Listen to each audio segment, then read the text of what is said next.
Hello and welcome to another episode of the Our Foundations podcast. My name is Joshua, and today's episode will be focused on origin stories for the systems of our society. So welcome to Season 4, by the way. This season is going to be going through basically all of the main concepts and topics that I have covered throughout the history of this podcast over the past few years, covering them from a different angle, a more macro perspective, connecting a lot of the dots, that type of thing. So today's episode will be based off of the first series that I did in the very beginning of this podcast in Season 1, and that series was on the origins of the systems that we live under, the origins of government, of money, and of education.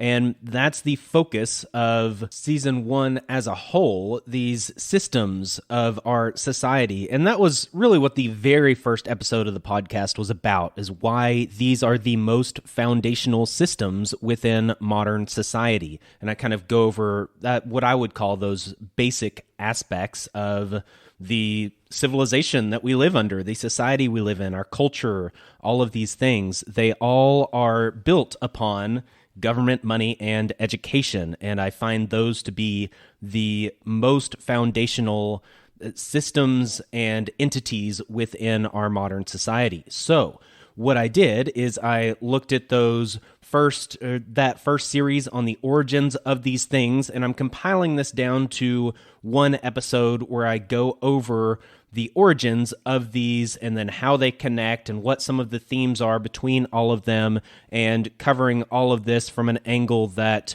is obviously different than what I had a few years ago. It's not that there's any fundamental change in my beliefs or in the information or in the history, but I do look at things a little differently. I have some different perspectives, and I want to make sure I cover these from a different perspective. That way, there is still benefit for you to go back and listen to those original episodes, just like I want there to be a benefit for someone who has listened to this entire podcast since the beginning. I want them to still get something out of it. So that is the plan for this episode, and we can go ahead and dive right in. So the first thing would be the origins of government. And the main thing I want to focus on are the theories of how governments first began, and then some of the different examples of governments throughout the ages of man. So with government, the first theory that I'll go over will be that it developed from family roles. So within a family, the father was typically the leader in a family. He would make the majority of the decisions, the big decisions. He would have the final say. He was the one that kept the family safe, that type of thing. And the father played this role as the head of the family. Now, as we are looking at these more ancient civilizations and even going back to more tribal groups and before then, kind of the beginning stages of civilized society, really. When we go back that far, a lot of things focused around the family. And as families grew, the size of that group would grow. And some of them would choose to go off somewhere else. Some of them would not make it and would die. Some of them would do different things, but a lot of times people would stay with their families. And so you had this group that grew larger and larger, and that's where the idea of a tribe somewhat comes from, is this idea of an expanding family and people staying and getting married and having kids, and they decide to live there, and then other people come and join the community and all of these things. But obviously, as you get a larger and larger group, it's no longer one father over one family. It's a whole group of people, probably with many different fathers. And so this role would typically be passed along to the father that was considered the eldest, and that would differ among many different cultures. So this is definitely a generality here, but in general, it would be the elder father that was looked on as being wise and experienced and has proven himself to look out for the best interests of the group and doing well with that. And that person would typically be the overall leader of the overall group. While within his own family, he was still the top dog. He was still leading his own family, but the other fathers were still leading their own families. But just when you look from a more macro perspective, the elder wise man, so to say, was the one that was considered to be in this leadership role over the whole group. And hopefully you can easily see how that expands out to being the origins of government. So that is one theory. It is not the only theory, though. So the next theory would be a theory based around force. And this force can be applied either way, whether to keep or to take. So, for example, you have this idea that people might want to take things from other people's. So you have a group of people, and they see that there's this other group of people over there. That group has food, they have shelter, they have supplies, they have animals, they have all these things, and it would be, in their mind, easier to take these things from that group of people than to get them all themselves. And so through force, they then take those things from that other group, and therefore they have what they need without actually having to attain it themselves through their own labor. And so with this, there is this organization that revolves around the use of force to go and take someone's things. That will be a lot more successful if you have organization, if you have a strong leader, if you have some sort of system, if you figured out how you're going to divide the spoils afterwards, all these things. And so I'm sure you could see how that could be a consideration for the origins of having a government over a large group of people. The same is true on the opposite side of the force spectrum, though. So you also have this aspect of there being people out there that might want to come and take our stuff. Therefore, we as a group should probably get together, have a leader, be organized, have a centralized system in some way set up so that we will better be able to defend ourselves against others, because we might have to use force to defend ourselves from the force of others trying to take our stuff, and that should be easy to see how that could lead to the formation of government, a more organized, centralized group that is ruling over or managing a larger population of people. Now, the next theory on the origins of government would be the social contract theory. This is something more focused on cooperative efforts. So once you have people starting to live together in larger groups, they realize, and it becomes very obvious very quickly, that things will work a lot better if they work together, if they have some general rules that they abide by, some general respect for those in the community, if possibly there is someone who is playing this management role, this leadership role, or a group of people or a council, so that they can make decisions that involve everybody living together, because once you have a lot of people living together, certain decisions affect more than just one person or one group of people. It might affect everybody. So how do you make those decisions? Well, this is going to be a lot easier if you have some body at the top that can figure this out, some sort of hierarchy. And so this social contract is something that doesn't truly exist. It's not like you actually write up a contract and everybody signs it, but it's this idea that when you decide to live together with this other giant group of people, that you all have these general rules, you have this government, this hierarchy over you, and that is something that you're agreeing to in this act of living together within the society. So this is kind of the idea of a social contract, and that's been spread out to many different examples in many different ways that are not worth getting into, but that is the basics. So the final origin of government that I would cover would be the idea of rights, of natural rights. And so this would really focus on the right to life and the right to property. You could even just simplify this to the right to life, because life in itself covers you. It covers your personhood. It covers your decisions. And it covers the things that you create, because that's an extension of you. The things that you own, the things that you have made, the skills that you have, the services that you provide, all of these things are a part of you. You as a unique individual, you as a conscious life. And so if that life is something that everyone has a natural right to, that then does extend fairly naturally out to property and decisions and liberties and these types of things.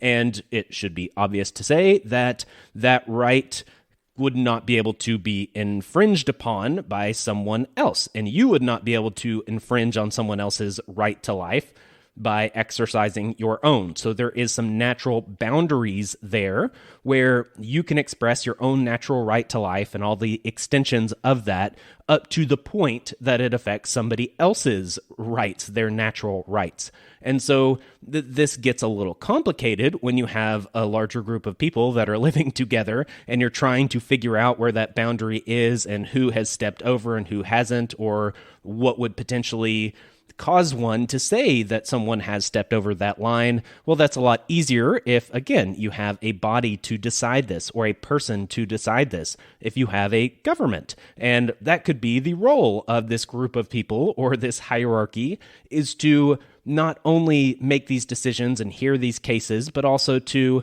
truly define what these rights are and protect these rights for the other people. So I guess the natural question that one might have would be, okay, so which one is the actual origin of government?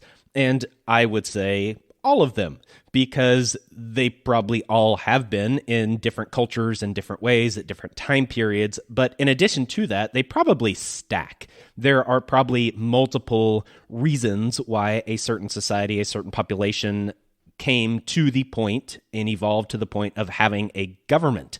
It was probably because there were these natural hierarchies that developed out of the family roles. But in addition to that, they also wanted to protect themselves and protect their group from the force of others. And they might also want to use their force to take over another group or to secure a territory. And so they wanted to organize for those reasons. They also wanted to live together cooperatively and have that work out well. And so you have this social contract aspect. And they also probably would all agree that they have a right to their own life, and they wanted to make sure that that was protected and that we could define what that was and hear any disputes related to these natural rights. And so all of these things are, in my opinion, the origins of government. That's where all of this comes from. Now, to get into some more examples of how this plays out throughout history, I'm not going to go into any great deal, but what I'm going to do is look at this from the perspective of the ages of man, which is a framework that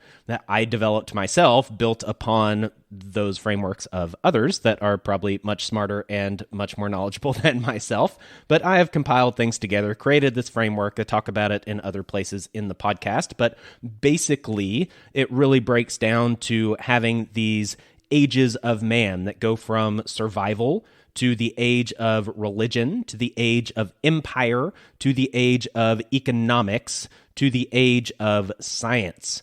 And those are the broad macro ages of man. And so to look at government from this perspective, you can look at the age of survival as an age of the origins of government, all of these things. These are the origins. This is more tribal societies and things of this nature. Then as humanity evolves, as society evolves, gets more organized, you have cities and these kinds of things start to develop. You have agriculture, all of this stuff. You move into the age of religion.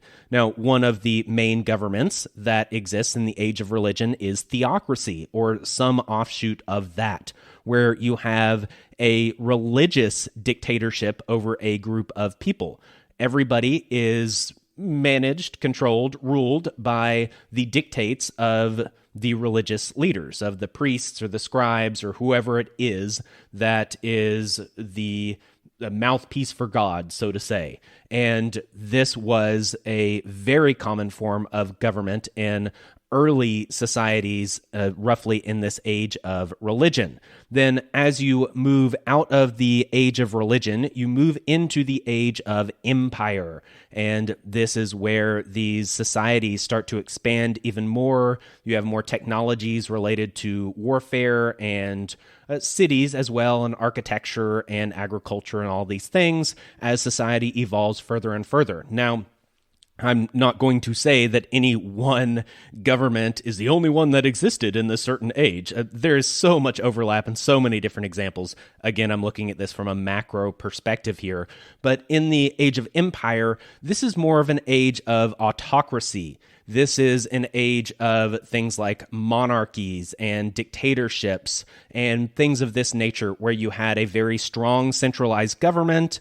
There was often a religious influence, but it wasn't specifically a government that was an arm of that religion. This government would often be very tied, very connected to, or the specific person, the specific king or ruler or emperor would usually be connected with a religion pretty strongly, but it wasn't that the people were ruled by that religion typically, but more by that person or by that hierarchy. Now, again, there's a lot of overlap here. You can look at plenty of emperors that claim to be divine, or plenty that claim to be the mouthpiece of their god or of the gods.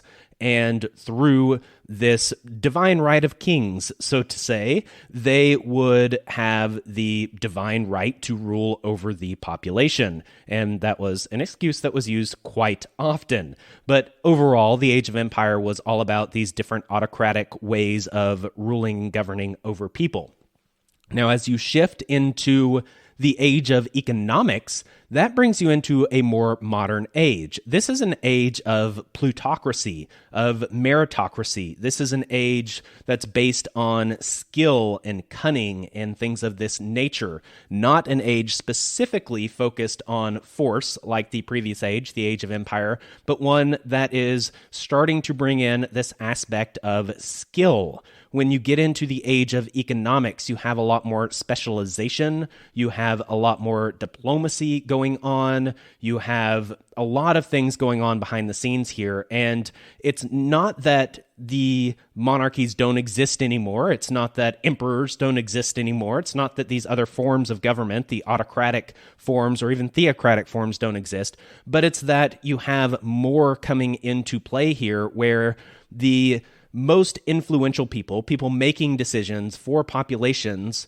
they are not just the emperors. They are not just the kings. There's a whole bureaucracy that is built out. And now there's all this commerce. There's mercantilism. There is capitalism that comes up. And all of these things have an influence over the people, over the society, over governing this society. And that is something that is really starting to come into play in the age of economics, which brings you probably all the way from the Age of Empire. You can even look at the tail end of that with the British Empire. That's kind of a crossover empire there going into the Age of Economics, and all the way up into modern times. That would kind of be the Age of Economics there, and you can see how there's a lot more influence from these other sources. It's not just autocratic where there's one person or one body that makes all the decisions and overall has all the influence. It's that they are beholden in a lot of ways to, let's say, capitalist forces or things of that nature. Just like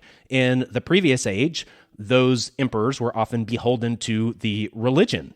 And vice versa, you have the Age of Religion. They were often beholden to the aspects of survival from the previous age where, we are all going to die if we don't sacrifice this one person in this one way. And so everybody gets on board because they don't want to die because it's all about survival. And so all of these things influence the ones that come after.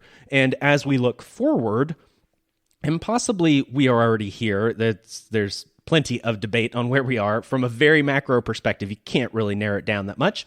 But if you look into the age of science, that is an age ruled by technocracy. And so this is more this idea of being ruled by experts, and experts are the ones making the decisions. It's not about the politicians, it's about the technicians, the engineers, the scientists, these types of people. They actually know their field. They know what's best. They look at empirical data. They use all of this data and information to make their decisions objectively instead of these former ways coming out of the corruptions of the age of economics, where the politicians are beholden to the corporations and there's all this corruption. Well, the idea of the age of science and technocracy is to get away from that and get a lot more objective. And that is either where we are or where we are headed.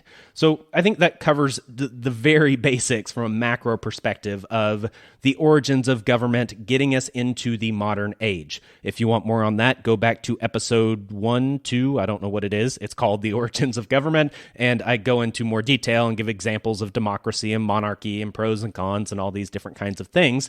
And I think it's very interesting. I actually went back and listened to that, hadn't listened to it in a few years, and I think it holds up extremely well. So if you're interested, do that. And otherwise, stay here and we'll get into the next origin story. And that would be the origins of money. Now, you can go back to the time period of barter as kind of the beginnings, where when you have a bartering society, people are trading goods for goods. And then you have this problem where I want to buy a goat, but what I have is a wheel. And the person with the goat doesn't really want a wheel. They want a bag of salt. Well, that puts me in this quandary where how do I get the goat? I want the goat, but all I have is this wheel. So I have to find someone with the bag of salt that I can trade that wants a wheel, make sure they want a wheel so I can trade them the wheel for the salt. Then I can take that bag of salt and buy the goat. And this gets extremely complicated when you get into larger markets and larger groups of people, and it really doesn't work very well. It's very inefficient, very ineffective.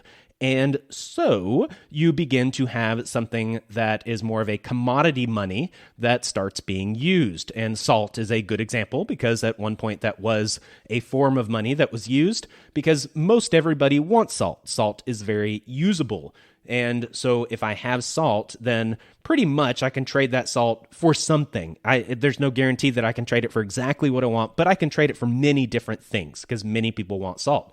Well, once that becomes commonplace, then even if I don't need salt and I can't think of anything that I want to trade my salt for, if I have something of value and someone else wants it, I'll take their salt for it and exchange the thing for salt because I just know that if I have the salt, I can then trade it for other things that I might want in the future. And so it becomes this form of money. And as you can see, it creates this economy that works a lot more efficiently, a lot more effectively. And that would be that early stage of using money. Now, then you get into the aspect of credit money where, I have this goat that I'm giving to somebody, but they don't necessarily have anything to give to me yet, but they will in the future. And so I give them the goat on credit, and we might keep tabs of that, and there might be different systems or physical objects that represent this. And so you have this sort of early credit system that also comes into play. Now, as you get into different types of money and how that becomes a thing, then you get into this aspect of what does money need to be? What are some of the qualities that need to be there for something to be money? Well, some of these are things like being divisible, where you can divide it into multiple different denominations so that you can have large amounts or small amounts. It needs to be durable, so it doesn't break down, it doesn't rot, it doesn't go away in time, but it stays what it is. It holds its essence and its value over time. It needs to have some sort of intrinsic value, where there is demand for it in the market already, and there's demand just for what that thing is, like salt. People want salt to use the salt for things that you use salt for. Same with metals. They use metals to make things. So there is already a demand for metals, regardless of its status of being used in money. So there is this intrinsic value aspect. And you also want this thing, whatever the money is, to be scarce, because if it's not scarce and everybody has some, then its value is very low, and that creates a lot of different issues. People can just get more. If it's sand, for example, I can just walk out, grab a handful of sand, and bam, I've got money and I can buy stuff. Well, no, that's not really how that works. So there needs to be some aspect of scarcity. Now, when you have money, and when that starts to become commonplace within a society, it creates a few needs. It creates a need within the society for storage.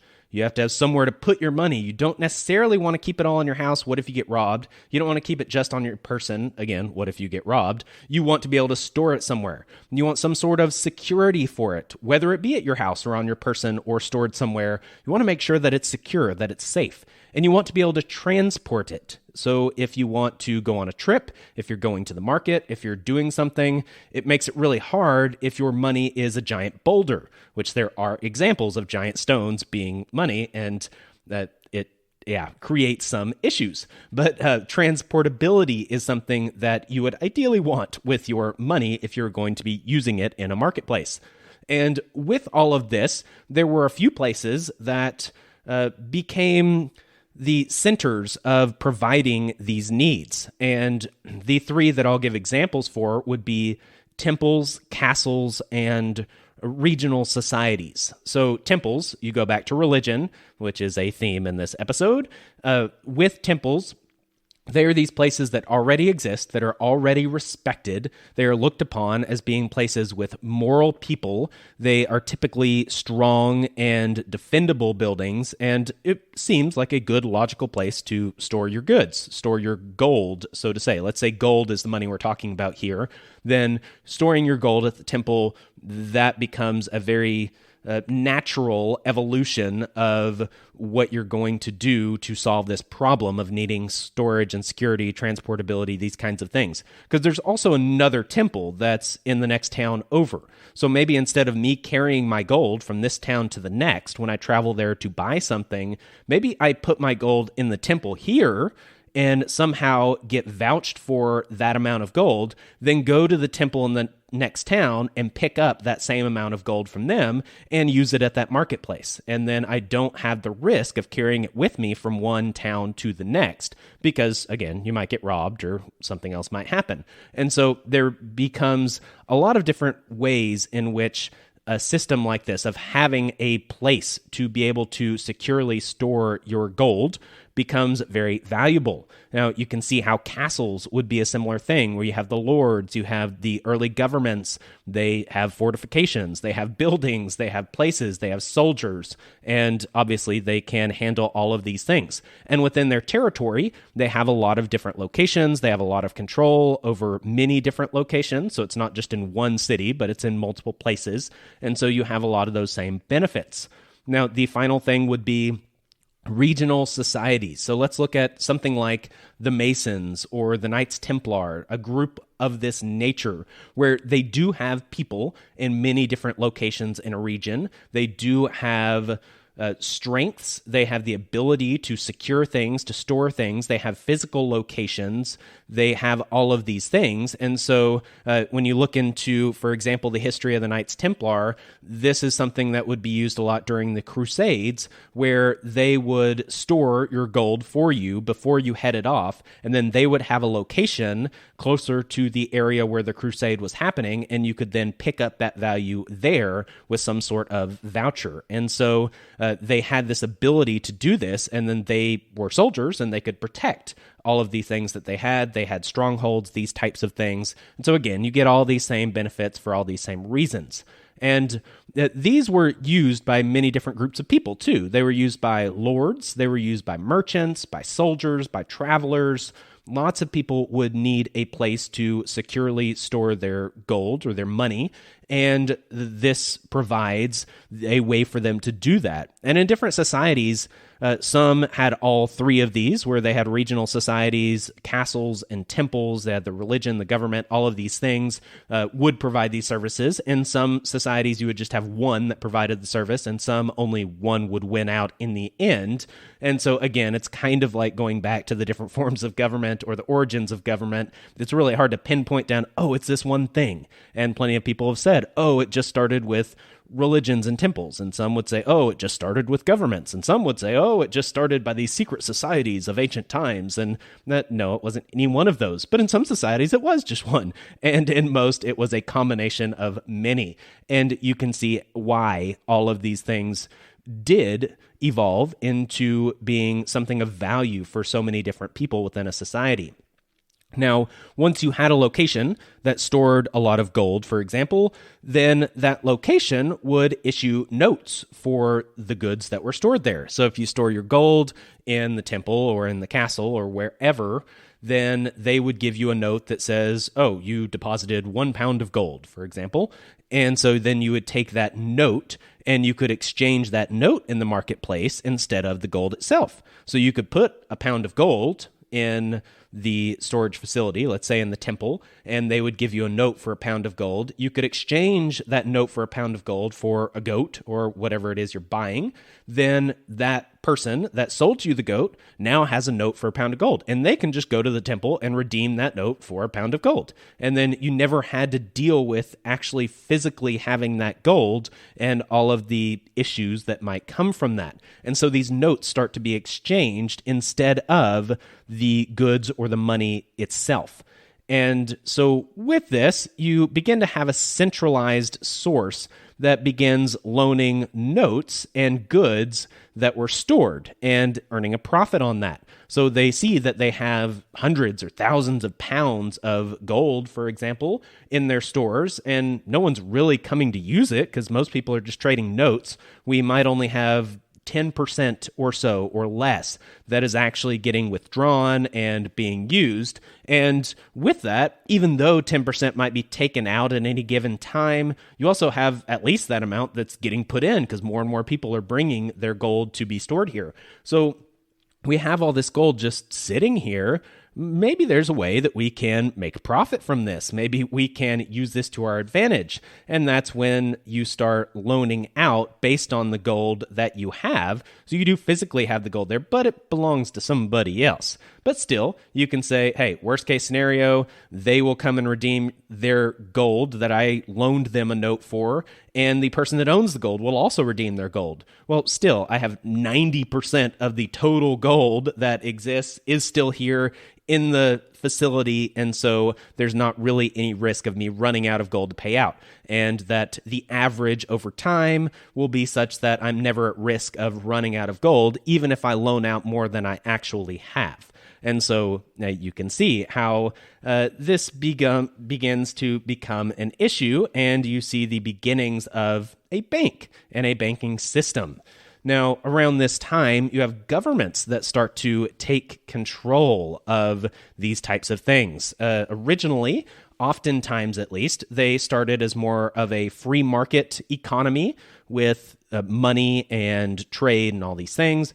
But as governments start to become more and more centralized, they start to grow and have larger and larger bureaucracies and influences, then they begin to impose taxes and regulations and monetary policy, and they provide the legitimization for the money. They also debase the money. So even if you have a coin that is pure gold, and one coin is 1 ounce of gold and it's worth 1 ounce of gold, well, a government or a king or somebody might decide to start shaving off the edges of that coin. So it's no longer an ounce. It's just a hair less than an ounce. And then you start doing that for your entire population that's paying you taxes, and then give the coins back out. And hey, you just made a whole bunch of money for free. So great, let's do that. And that happened, and many other versions of that happened over and over again. And in many empires, that was the beginning of the fall of the empire, was corrupting the monetary system. But this is something that was an evolution of money.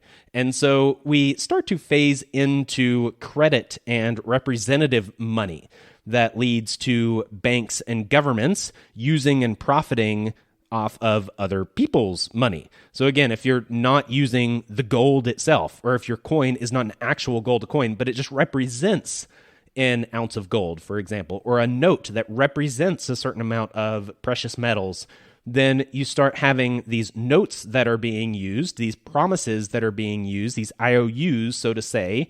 And as governments start to have more control over this and a banking system of some formality starts to develop, then they start to take advantage of all of these things that they can do now that they are living in an economy that's based on this type of money, a credit money or a representative money. And there are many advantages to this. In many ways, they take advantage of this in many ways in which that is not good for the rest of us.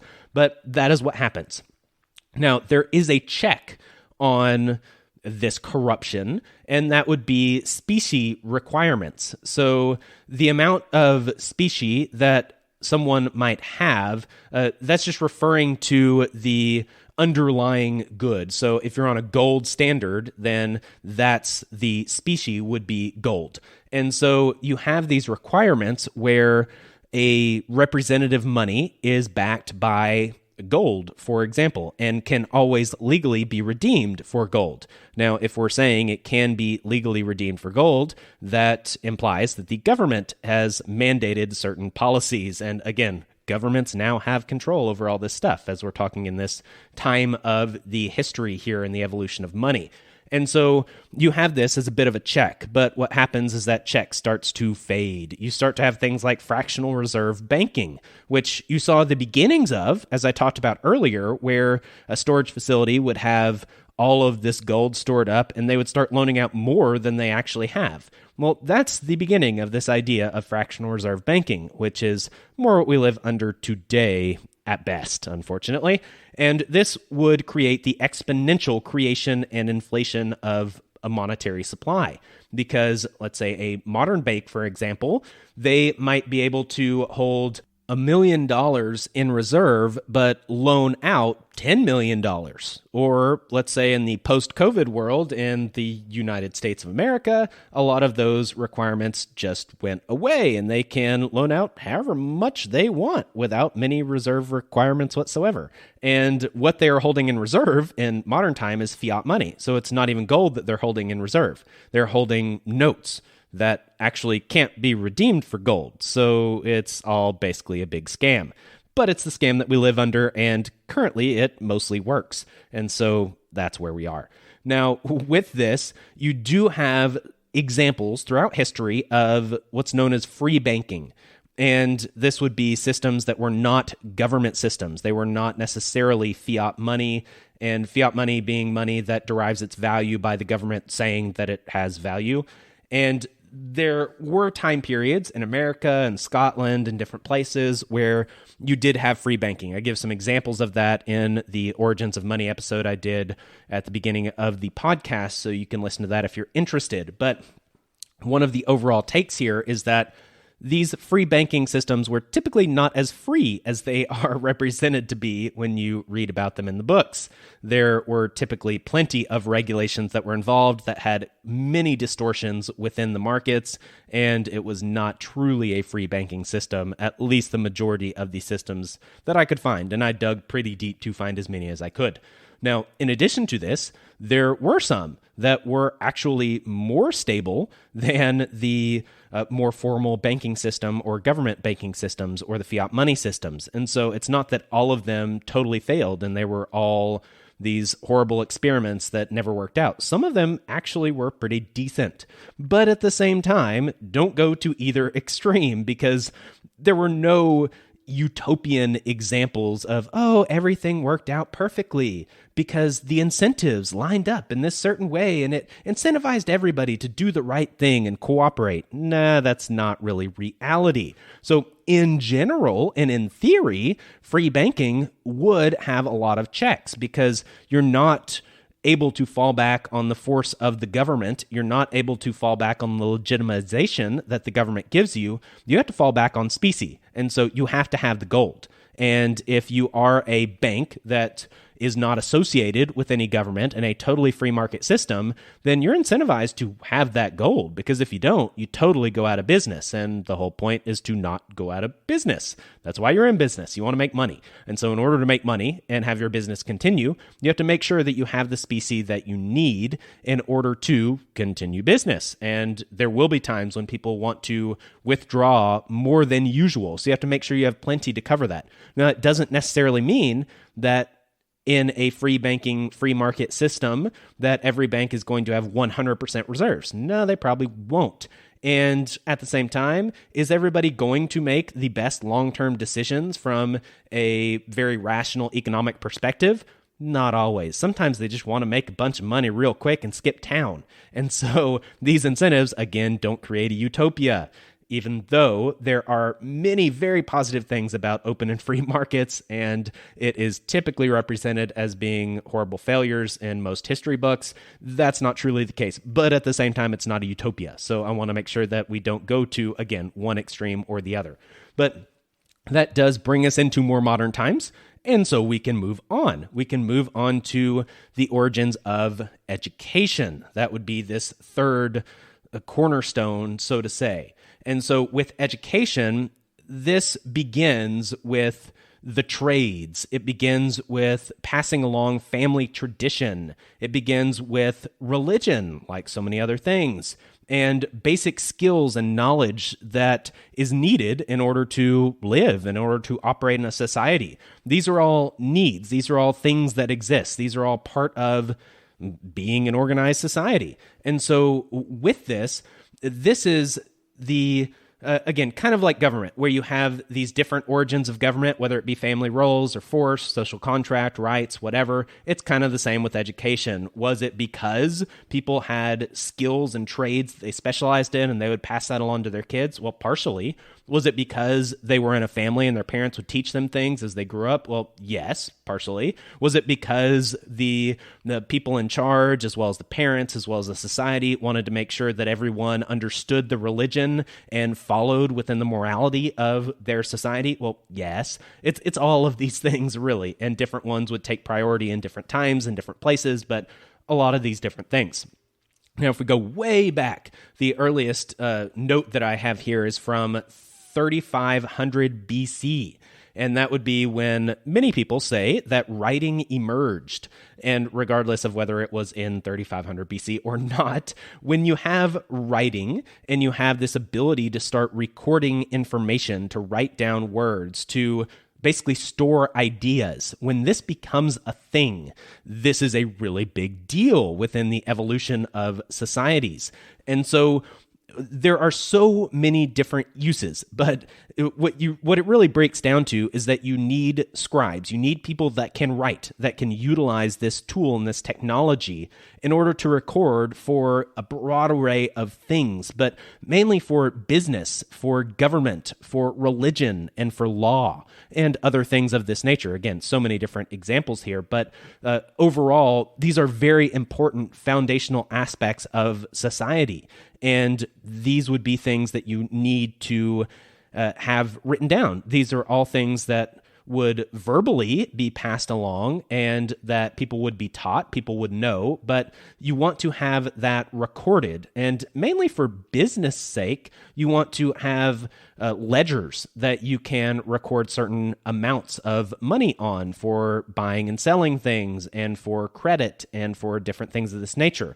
A government wants to make sure that they have their laws written down, so they have something that they can go back to and say, hey, this is the law. They can pass it out to everybody. Everybody knows what the law is because it is written down. You have no excuse. It's not just this general idea that people are talking about. No, it's an actual thing that's written down and recorded. It's an idea that is stored that people can access. And so with this is another origin of education, that you need this skill. And so we need to pass along this skill. So we need to teach people this skill. That's education. And the first common subjects as you get into early education systems and early examples in societies, the main common subjects that I found links to were religion, literacy, soldiering, craftsmanship, mathematics, and the arts. Now, some of these you would recognize as being common in today's world. Some of these, they do not. They are not very common. Craftsmanship, soldiering, religion, they are taught in some situations, but in general, these are no longer the main subjects that are taught within schools or taught to young people. There weren't always formal schools when you go way back in history, but there are examples of more formalized schooling. Some of that was run by the government or the hierarchy in that society. Some was private, so to say, where people could pay for it or not. Some was built off of religion, where you had churches that would have schools, these kinds of things. Many different examples, but these can go all the way back to 1000 BC in China. They go back to the Egyptian Empire in its heyday, to Greece, to Rome, even the early Native American societies. You have like the Incas and the Aztecs. There are examples there. And I actually give some examples of these things in the episode I did on the origins of education. So again, if you want more information on this stuff, go back. I've got some really interesting stuff there as well. But all of this was unfortunately pretty class-based. And class, not as in you sit in class to learn something, but class as in your status in society. Because if you were high, as far as your class is concerned, you were royalty, or you were part of an important family, or you have some sort of influence within your sphere, then you probably receive a much better education, or just period, you receive an education, whereas someone at the bottom end of the spectrum would not.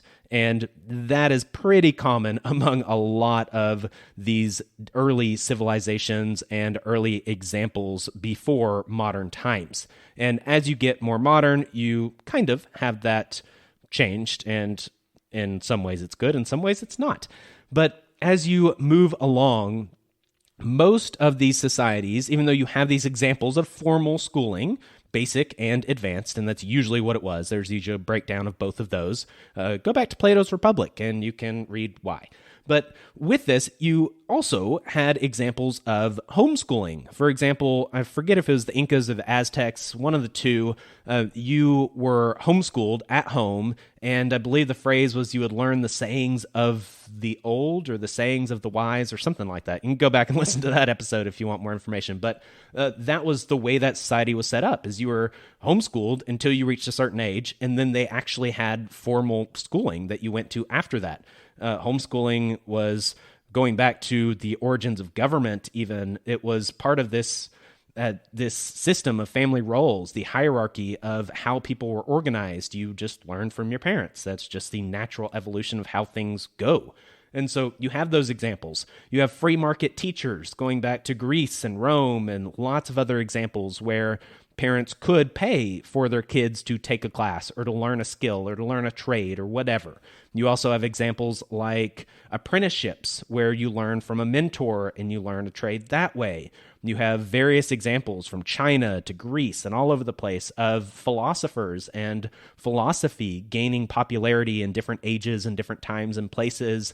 And they would typically learn and teach through discourse, and they would have discussions and debates and all kinds of things. And they would get into things like mathematics and geometry and things, astronomy, things a lot more than what we think of today as philosophy. But there are all of these different examples of education throughout time, and they take a lot of different forms. And many of these were based on religion. Guess what? Religion's coming up again, because in order to follow your religion, and most early societies were built on a religion of one sort or another, but in order to follow that religion, you would need to be able to read the writings of that religion, or at least understand what the priest was telling you about that religion, and they read the writings to you. You need to ideally be able to write. You need to be able to speak well. You needed to understand the teachings and the concepts and things like this. And so there were a lot of different needs that were related to religion that required education. That's how you learn to read and to write and to understand and get concepts and all of these things. And so that was kind of the beginnings of education in earlier societies and coming in through, let's say, the age of survival and religion and empire and shifting into the age of economics. Because as you get into those later ages, let's say the 16th to 18th centuries, state education became very popular and was pretty widespread. And this arguably started in Russia in the 1700s, was at least the main example that's often given, the Prussian model of education. And again, go back to the Origins of Education episode I did earlier on for more on this, but the very basic overview would be that basically, the government wanted to have soldiers that were more obedient and that thought less critically, because they wanted them to just do what they're told and do it without thinking or questioning or anything like that. So they developed a system to train their soldiers so that they would follow orders and be very obedient, and they would learn skills. They wanted them to be very skilled in certain things, but they would break them apart and teach them a lot on one specific skill, but not about a bunch of other stuff. So they didn't really have any context. They just knew how to do their skill. They did it well, and they followed orders without question. And that created such an efficient and useful force of soldiers that then expanded to their citizenry as well. What if our citizens actually did what they were told, and we could train them to not think critically or oppose us in any substantial way, but instead just do what we need them to do? And we can have more control over the economy, over what people know, over what people do, all these things. And that then got exported internationally. Guess what?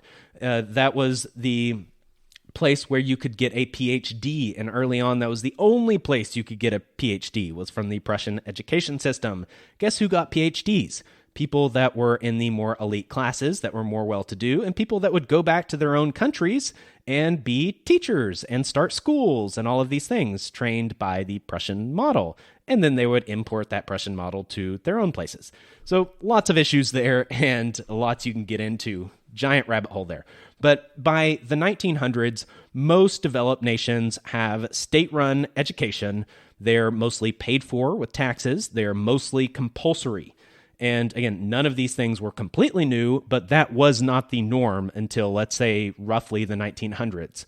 And so when we look at our modern education system, and that's what we will be getting into in the very near future, that is a new experiment. That is not something that has been common or normal for the majority of human societies. So yeah, keep that in consideration. Now, when we shift out of this idea of the origins of education, look back at all of these things, government, money, education, these foundational systems that we live under, there were some themes that really came out and were fairly obvious here. The family unit. You have the hierarchical aspects that turn into government. You have families that live around each other and barter with each other, and kind of the beginning of that economic system and the use of money. You have families that pass on skills and traditions to their children, the beginnings of education. So that would be one theme. Another would be religion. That came up a whole lot. You have theocratic governments that come on. You have just the society, how they operate, what their morality is, their ethics, their laws, their rhetoric and politics. All of this is filtered through religion in early societies. The religious institutions would gain and store wealth as well, and you kind of have the origins of banks that partially come from that as well. You've got the education aspect of needing to be educated in order to fulfill your religion and do all of these things. And so religion played a big part. Economics as well. Economics would be a theme that I didn't specifically call out, but you have this aspect of economics within governments, especially as they start to take over economies and impart things like import duties and taxes and tariffs and regulations and all these things. They want control, and economics is a great tool for that. Moving into the age of economics, that starts to get mastered and then starts to get completely corrupted. But that would be an example. Economics with money, I don't really need to explain that. They go hand in hand. With education, you had this need for successful businesses, for management, for accounting, for all of these things. You have a need for education in order for your economic system to continue to expand, to be able to accommodate the complexities of a more broad economic system. And so there's the education piece. And with all of this, you have these different themes. And the big theme overall becomes this play between liberty and control. You have free markets and you have centralized systems. And these are two different things. They are opposites. They kind of coexist. There are examples of both in just about every age and just about every sector. But overall, one is taking away from the other. It's a zero-sum game. And so with this, you have these examples with government, with money, with education. They all have examples of more free market, liberty-based systems that are typically pretty successful, but also do have plenty of negatives as well. And then you have examples of centralized governments and centralized systems. You could say the banking system or an institutionalized religion that is over a whole society, or a government, a modern state, something like that. And these centralized systems, they also have their pros and they also have lots of cons. And this is something that is a battle that goes on throughout history, and it is still being fought. And it's a balance. And some would say that it should be complete liberty, and some would say it should be complete control. Most would say it's somewhere in between, and I am not here to tell you one way or another. I am just here to talk about it and give you different ideas and perspectives. So I think that's where I'm going to leave off here. That basically covers a lot of the content and adds some stuff and gives some different perspectives to the first series that I did way back in season 1. The episodes were Origins of Government, Origins of Money, Origins of Education, something related to themes. And I did do an example of ancient Israel as an example of governance that was praised more than government. So with ancient Israel, they did not have a formal government. It's one of these examples of liberty and free market systems where they had organization, they had governance, they did have people fulfilling different roles, but there was no centralized government. There was no king. There was no national military, nothing like this. It was a decentralized system of governance without a centralized government. So it's a really cool, unique example back in history that was relevant to all of these things, religion and education, as well as obviously government. So if you want more on that, go back to those episodes. I talk more about all of those things. This should bring us up to the time of modern history. And in the next episode, I will get into those things. And you should have more wonderful information about things related to government, money, and education, but getting into more modern history, the history of our current modern systems. It's not the history and the origin of money as a whole. It's the origin of our modern banking system and current fiat monies that are being used right now. That's what we'll shift into in the next episode.